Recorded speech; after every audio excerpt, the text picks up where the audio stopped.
ಟೈಮಲ್ಲಿ ಏನಕ್ಕೆ ಈ ಸಿನಿಮಾ ಸ್ಪೆಷಲ್ ಅಂತ ಹೇಳ್ತಾ ಇದ್ದೀನಿ, ಇಲ್ಲ ಏನೋ ಪ್ರಯತ್ನ ಪಟ್ಟಿದ್ದೀವಿ ಅಂತ ಅಂದ್ಬಿಟ್ಟು 3 ಫೈಟ್ ಮಾಡಿದ್ದೀವಿ. ಒಂದು ಫೈಟ್ 2 ಕೈ ಇದೆ, ಇನ್ನೊಂದು ಫೈಟಲ್ಲಿ ಬರೀ 1 ಕೈ ಇದೆ, ಇನ್ನೊಂದು ಫೈಟಲ್ಲಿ ಕೈಗಳೇ ಇಲ್ಲ. ಅವ್ನು ಹೆಂಗ್ ಫೈಟ್ ಮಾಡೋದು ನೀವು ಯೋಚನೆ ಮಾಡಿ, ಇಮ್ಯಾಜಿನ್ ಮಾಡಿ, ಟಾಸ್ಕ್ ನಿಮಗೆ. ಬಟ್ 3 ಫೈಟು 3 ತರ ಇದೆ. ಏನಕ್ಕೆ ಫೈಟ್ ಬಗ್ಗೆ ಮಾತಾಡ್ತಿದ್ದೀನಿ ಅಂತಂದ್ರೆ, ಹೊಸದೇನ್ ಮಾಡಿದ್ರೆ ನೀವು ಹೋಗ್ರಿ ಅದೇ ಫೈಟ್ ಅಲ್ಲ ಅಂತ ಈಗ ಕೊಟ್ಟಿದ್ದೀನಿ. ನಾನೇ ಹೇಳ್ತಾ ಇದ್ದೀನಿ 3 ಫೈಟ್ ಇಡೀ ಸಿನಿಮಾ ನೋಡೋಣ.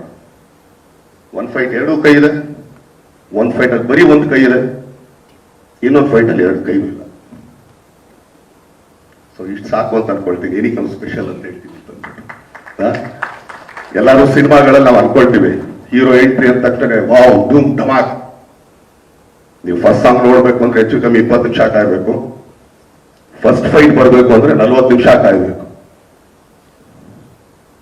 ಅಲ್ಲ ತಪ್ಪೇನಿಲ್ಲ ಚಿನ್ನ, ಎಲ್ಲ ಇಮ್ಯಾಜಿನ್ ಮಾಡ್ಕೊಳ್ಳಿ, ನೋ ಪ್ರಾಬ್ಲಮ್. ಯಾಕಂದ್ರೆ ಅನ್ಕೊಳ್ತೀರಾ ಹೀರೋ ಈಗ ಒಂದು ಸಾಂಗ್ ಅಲ್ಲಿ ಬರ್ತಾನೆ, ನಾವು ಫೈಟರ್ ಬರ್ತಾನೆ ಅಂತ.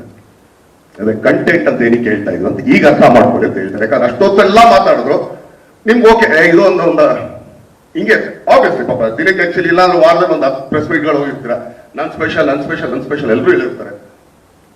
ಈಗ ಒಂದು ದರ್ಶನ್ ಸಿನಿಮಾದಾಗ ನೀವು ಸರ್ವೇ ಸಾಮಾನ್ಯ ಎಲ್ಲರೂ ಏನು ಅನ್ಕೊಳ್ತೀರಾ, ಎಲ್ಲ ಒಂದು ಫೈಟ್ ಒಂದು ಸಾಂಗ್ ಎಲ್ಲ ಬರ್ತಾರಪ್ಪ ಇವನು ಅಂತ ಅಂತೀರ. ಅದಕ್ಕೆ ಹೇಳೋದಲ್ಲ, ಫಸ್ಟ್ ಸಾಂಗ್ ನೋಡಕ್ 20 ನಿಮಿಷ ಆಗಬೇಕು, ಫಸ್ಟ್ ಫೈಟ್ ಬರೋದಕ್ಕೆ 40 ನಿಮಿಷ ಆಗಬೇಕು ಅಂತ. ಇದು ನಮ್ಮ ಕಾಟೇರ ಅಂತ ಹೇಳಕ್ ಇಷ್ಟಪಡ್ತೀನಿ. ಸೊ ಇದೇ 14ನೇ ತಾರೀಕು ನಾವು ಟ್ರೇಲರ್ ಲಾಂಚ್ ಮಾಡ್ತಾ ಇದೀವಿ. ಈ ಸಿನಿಮಾಗೆ ಪ್ರತಿಯೊಬ್ಬರು ಹರಿಸಿ ಬೆಳೆಸಿ ಆಶೀರ್ವದಿಸಿ. ಹುಬ್ಳಿಲಿ ರೈಲ್ವೆ ಗ್ರೌಂಡ್ಸ್ ಅಲ್ಲಿ ಈ ಸಾಂಗ್ ನಾವು ಟ್ರೇಲರ್ ರಿಲೀಸ್ ಮಾಡ್ತಾ ಇದೀವಿ.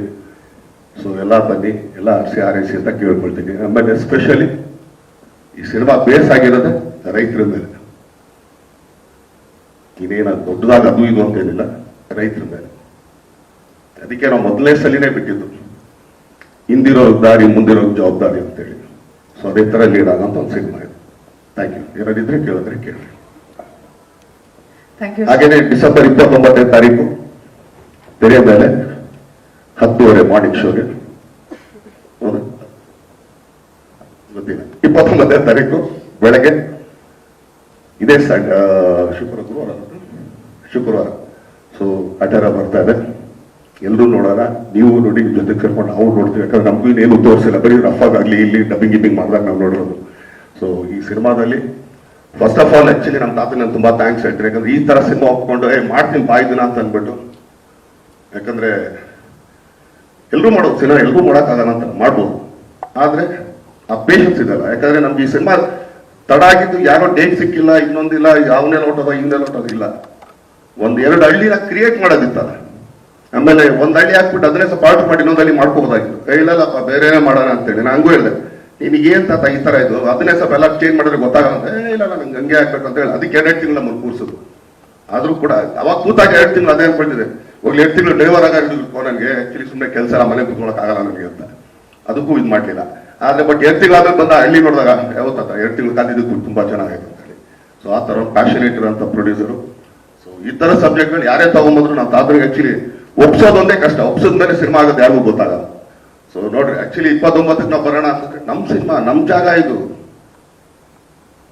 ಯಾರಿಗೂ ಎತ್ಕೊಂಡು ನಾವ್ಯಾಕೆ ಬರ್ಬೇಕ್ರಿ? ನಮ್ಮ ಮನೆಗೆ ಯಾರು ಬರಕ್ಕೋ ಇನ್ನೊಬ್ಬರಿಗೆ ಅವ್ರಿಗೆ ಹೆದರಿಕೆ ಇರ್ಬೇಕೆ ಹೊರತು ನಮ್ಗೆ ಯಾಕೆ ಹೆದರಿಕೆ?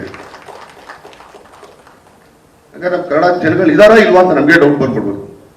ಬಟ್ ಕನ್ನಡ ಸಿನಿಮಾ ಚೆನ್ನಾಗಿದ್ದಾಗ ಕನ್ನಡಿಗರು ಯಾವಾಗ್ಲೂ ಕೈ ಹಿಡಿತಾರೆ. ಆಮೇಲೆ ನಾವು ಯಾವ್ದೇ ಪ್ಯಾನ್ ಇಂಡಿಯಾ ಸಿನಿಮಾ ಮಾಡಿಲ್ಲ, ಸುಮ್ಮನೆ ಅಪ್ಪಟ ಕನ್ನಡ ಸಿನಿಮಾ, ಕರ್ನಾಟಕದ ಜನತೆಗೋಸ್ಕರ ಮಾಡುವಂತ ಸಿನಿಮಾ ಅಂತ ಹೇಳ್ತೀನಿ. Thank you.